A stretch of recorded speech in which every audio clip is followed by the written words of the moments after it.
सुनिए काव्य ग्रंथ मंत्र श्लोक स्तोत्र भजन एवं धर्म के साथ जुड़ी कथाएं। 14वां अध्याय का शेष भाग। नारायण भगवान की जय, राजा रामचंद्र की जय, हनुमत लला की जय।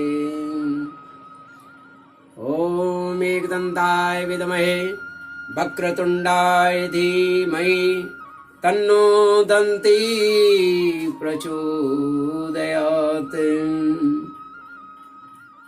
ओम नमो दिव्यै महादिव्यै शिवायै सततं नमः। नमः प्रकृत्यै भद्रायै नियता प्रणतास्मताम्। कस्तूरी तिलकं ललाटपटले वक्षस्थले कौस्तुभं, नासाग्रे वरमौक्तिकं करतले वेणुकरे कङ्कणं, सर्वाङ्गे हरिचन्दनं सुललितं कण्ठे च मुक्तावळे। गोपस्त्री परिवेष्टितो विजयते गोपालचूड़ामणिम्।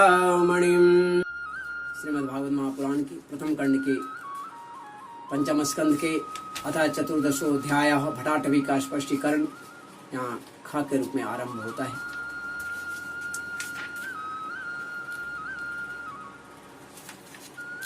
कभी दुर्जन रूप काटने वाले जीव इतना काटते तिरस्कार करते हैं कि उसके गर्व रूप जो दांत जिनसे या दूसरों को काटता था टूट जाते हैं। तब इसे अशांति के कारण नींद भी नहीं आती तथा मर्म वेदना के कारण क्षण क्षण में विवेक शक्ति छिन्न होते रहने के से अंत में अंधे की भांति या नरक रूप अंधे कुएं में जा गिरता है। कभी विषय सुख रूप मधुकणों के ढूंढते ढूंढते जब या लुक छिप कर पर स्त्री या परधन की ओर बढ़ता है या परधन को उड़ाना चाहता है, गायब करना चाहता है, तब उसके स्वामी या राजा के हाथों से उसे मारा जाकर ऐसे नरक में जा गिरता है जिसका और छोर नहीं है। इसी से ऐसा कहते हैं कि प्रवृत्ति मार्ग में रहकर किए हुए लौकिक और वैदिक दोनों की ही दोनों ही प्रकार के कर्म जीव को संसार की प्राप्ति कराने वाला है।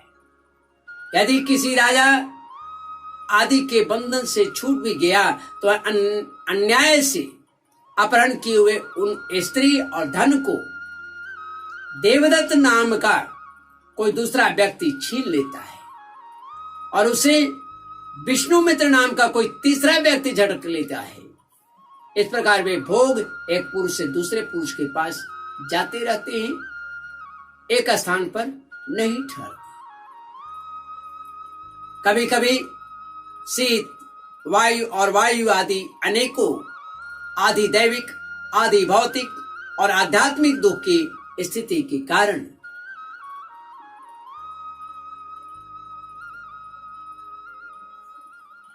आध्यात्मिक दुख की स्थितियों के निवारण करने में वह समर्थ न होने से या अपार चिंताओं के सागर में डूबने लगता है। अपार चिंताओं के कारण वह उदास हो जाता है। कभी परस्पर लेन देन का व्यवहार करते समय किसी दूसरे का थोड़ा सा यानी दमड़ी भर अथवा इससे भी कम धन चुरा लेता है तो इसे बेईमानी के कारण उसे बैर ठन जाता है। राजन, इस मार्ग में पूर्वोक्त विघ्नों के अतिरिक्त सुख दुख राग द्वेष भय अभिमान प्रमाद उन्माद शोक मोह लोभ मातर्ष्य ईर्ष्या अपमान क्षुधा पिपासा आदि व्याधि जन्म जरा और मृत्यु आदि और भी अनेकों विघ्न हैं। यहाँ पर इस विघ्न बहुल मार्ग में इस प्रकार भटकता हुआ यह जीव, जो जीव है, किसी समय देव माया रूपिणी स्त्री के बहुपास में पड़कर विवेकहीन हो जाता है, तब उसी के लिए विहार भवन आदि बनवाने की चिंता में ग्रस्त रहता है और उसी के आश्रित रहने वाले पुत्र पुत्री और अन्य स्त्रियों के मीठे मीठे बोल, उसके चितवन और चेष्टाओं में आसक्त होकर उन्हीं में चित्त फंस जाने से वह इंद्रियों का दास बन जाता है। इंद्रियों का दास अपार अंधकार में, नरक में गिरता है। काल चक्र साक्षात भगवान नारायण, ये काल चक्र क्या है? भगवान विष्णु के आयुध मान के चलिए। तो काल चक्र साक्षात भगवान विष्णु का आयुध है। वह परमाणु से लेकर दीप परार्ध पर्यंत क्षण घटी आदि अवयवों से युक्त है और निरंतर सावधान रहकर घूमता रहता है। जल्दी जल्दी बदलने वाली बाल्यावस्था, यौवन अवस्था, वृद्धावस्था,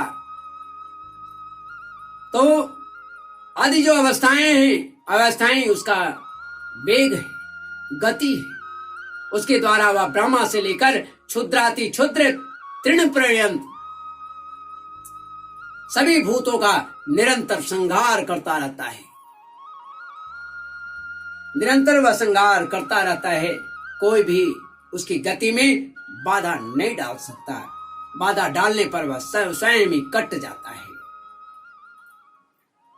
उसे भय मानकर भी जिनका यह काल चक्र निज आयुध है, उन साक्षात भगवान यज्ञ पुरुष की आराधना छोड़कर यह मंदमती मनुष्य पाखंडियों के चक्कर में पड़कर उनके कंक, गीत, बगुला और बटेर के समान आर्य शास्त्र बहिष्कृत, जो आर्यों के द्वारा जो शास्त्र है और उससे बहिष्कृत करके जिनसे बहिष्कृत कर दिया गया है, उन कर्मों देवताओं का आश्रय लेता है, जिनका केवल वेद बाह्य अप्रामाणिक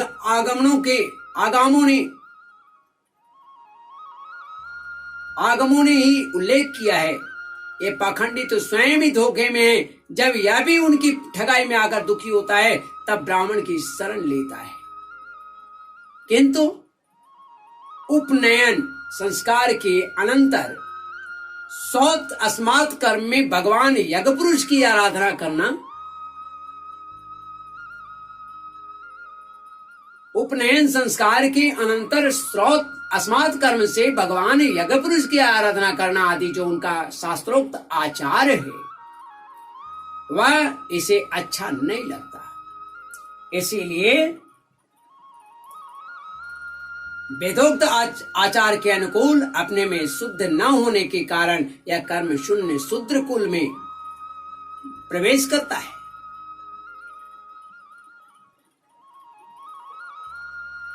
जिसका स्वभाव बानरों के समान होता है, केवल कुटुंब में पालन और स्त्री सेवन करना ही है।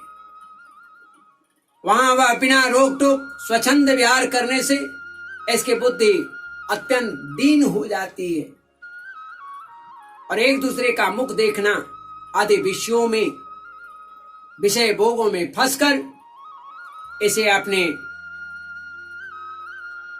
आने वाले मृत्यु काल का भी स्मरण नहीं रहता। वृक्षों के समान जिनका लौकिक सुख ही फल रहे, उन घरों में ही सुख मानकर बानरों की भांति स्त्री पुत्रादि में आसक्त होकर के यह अपना सारा समय मैथुनादि कर्मों में, विषय भोगों में गवा देती, बर्बाद कर देते हैं, बिता देती। इस प्रकार प्रवृत्ति मार्ग में पड़कर सुख दुख भोगता हुआ यह जीव रोग रूपी गिरी गुहा में फंसकर उसमें रहने वाले मृत्यु रूप हाथी से डरता रहता है। कभी कभी शीत, वायु आदि अनेक प्रकार के आदि दैविक, आदि भौतिक और आध्यात्मिक दुखों की निवृत्ति करने में जब यह सफल हो जाता है, तब उस समय अपार विषयों की चिंता से यह खिन्न हो उठता है, दुखी हो उठता है।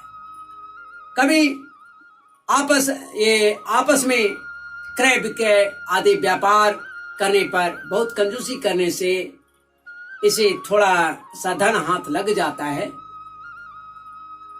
कभी धन नष्ट हो जाने से जब इसके पास सोने बैठने और खाने आदि की भी कोई सामग्री नहीं होती है, नहीं रहती है, तब अपने अभिष्ट भोग न मिलने के कारण, नहीं मिलने से वह चोरी करने लगता है, बेईमानी करने लगता है। इस तरह ये कार्य आरंभ करता है। कहने का मतलब बुरे उपायों से पाने का वह निश्चय करता है। इसी से इसे जहां तहां दूसरों के हाथों से अपमानित होना पड़ता है। दंड भी इसे प्राप्त होता है। इस प्रकार धन की आसक्ति से परस्पर वैरभाव बढ़ जाने पर भी यह अपनी जो पूर्व की वासना है, पूर्व की वासनाओं से विवश होने के कारण आपस में विवादी संबंध करता है और छोड़ता रहता है। इस संसार मार्ग में चलने वाला जो जीव है, अनेक प्रकार के क्लेश और विघ्न बाधाओं से बाधित होने पर भी मार्ग में जहां आपत्ति आ जाती है अथवा जो कोई मर जाता है, उसे जहां का तहां छोड़ देता है और नए जन्मे हुए को साथ लगाता है। कभी किसी के लिए शोक करता है, किसी का दुख देखकर मूर्छित हो जाता है, किसी के वियोग होने की आशंका से भयभीत हो उठता है, किसी से झगड़ने लगता है, कोई आपत्ति आती है तो रोने चिल्लाने लगता है, कहीं कोई मन के अनुकूल बात हो गई तो प्रसन्नता के मारे नाचने लगता है, नृत्य करने लगता है, फूला नहीं समाता है। कभी वह गाने लगता है, कभी उन्हीं के लिए बंधने में भी वह नहीं हिचकता है। साधु जन इसके पास कभी नहीं आते। ऐसे लोगों के पास साधु जन कभी नहीं आते। यह साधु संग से सदा दूर रहता है, उसे वह वंचित रहता है। इस प्रकार यह निरंतर आगे ही बढ़ता रहता है। जहां से इसकी यात्रा आरंभ हुई थी, जहां से इसकी यात्रा आरंभ हुई और जिसे इस मार्ग की अंतिम अवधि कहते हैं, उस परमात्मा के पास यह अभी तक नहीं लौटा है। परमात्मा तक तो योग शास्त्र की भी गति नहीं है। परमात्मा तक योग शास्त्र की भी गति नहीं है। जिन्होंने सब प्रकार के दंड यानी शासन का त्याग कर दिया है, वे निवृत्ति पारायण संयतात्मा मुनिजन ही उसे प्राप्त करते हैं। जो दिग्गजों की जीतने वाले, दिशाओं को जीतने वाले और बड़े बड़े यज्ञों का अनुष्ठान करने वाले राजर्षि हुए हैं, उन्हीं की भी यानी उनकी भी वहां तक गति नहीं है। वे संग्राम भूमि में शत्रुता का सामना करके केवल प्राण परित्याग ही करते हैं तथा जिसमें यह मेरी है ऐसा मान करके बैठाना था, उस पृथ्वी में भी उस पृथ्वी में ही अपना शरीर छोड़कर स्वयं परलोक को चले जाते हैं, इस लोक को छोड़ देते हैं। इस संसार में वे भी पार नहीं पाते। अपने पुण्य कर्म रूप लता का आश्रय लेकर यदि किसी प्रकार यह जीव इस आपत्तियों से अथवा नरक से छुटकारा पा भी जाता है, तो फिर इसी प्रकार संसार मार्ग में फिर भटकता रहता है। यह भटकता हुआ जन समुदाय में मिल जाता है। यही दशा स्वर्गादि ऊर्ध्व लोकों में जाने वाले की भी है। हे राजन, राजर्षि भरत के विषयों में पंडित जन ऐसा कहते हैं, जैसे गणुर जी का होड़ कोई मक्खी नहीं कर सकती। गणुर जी का तुलना, उनकी बराबरी कोई मक्खी नहीं कर सकती। उसी प्रकार राजर्षि महात्मा भरत के मार्ग का कोई अन्य राजा मन से भी अनुसरण नहीं कर सकता।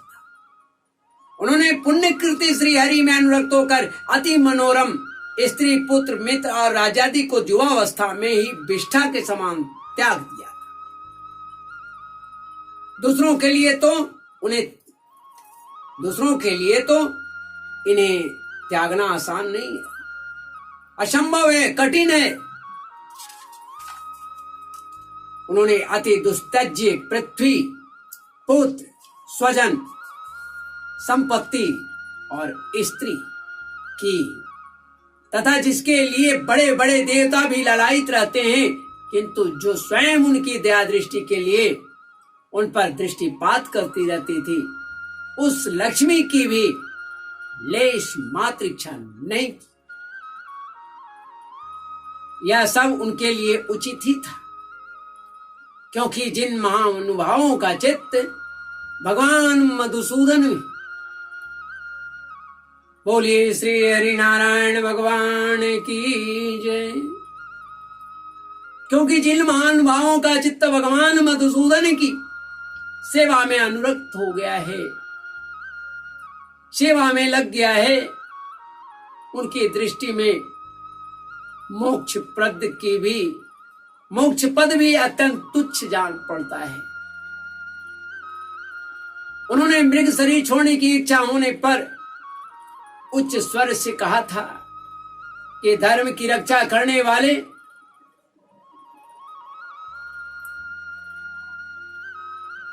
धर्मानुष्ठानों में निपुण, योगगम्य, सांख्य के प्रतिपाद्य, प्रकृति के अधीश्वर, यज्ञमूर्ति, सर्वांतर्यामी श्री हरि को नमस्कार है। यज्ञाय धर्म पतये विधिने पुनाय, योगाय सांख्य शिरसे प्रकृतिश्वराय, नारायणाय हरे नमयितुदारम्, हासन् मृगत्वमपि च समुदाजार। राजर्षि भरत के पवित्र गुण और कर्मों की भक्तजन भी प्रशंसा करती। उनका यह चरित्र बड़ा कल्याणकारी, आय और धन की वृद्धि करने वाला, लोक में सुयश बढ़ाने वाला है, अंत में स्वर्ग तथा मोक्ष की प्राप्ति कराने वाला है। जो पुरुष इसे सुनता या सुनाता है और इसका अभिनंदन करता है, उसकी सारी कामनाएं स्वयं ही पूर्ण हो जाती हैं, दूसरों से भी उसे कुछ मांगना नहीं पड़ता है। इस तरह यह बड़ा ही पुण्यशाली ये कथा है जिसे मैंने आपको सुनाया है। चतुर्थोध्याय का है। श्रीमद् भागवत महापुराण के प्रथम खंड के पंचम स्कंद के यथा चतुर्दशोध्याय, 14वां अध्याय भवाटवी का स्पष्टीकरण खा के रूप में यहाँ पर समाप्त होता है। हिंदी में त्रुटियों के लिए मैं क्षमा चाहूंगा। गोविंद जय जय गोपाल जय जय, श्री राधा रमण हरि गोविंद जय जय, गोविंद जय जय गोपाल जय जय, श्री राधा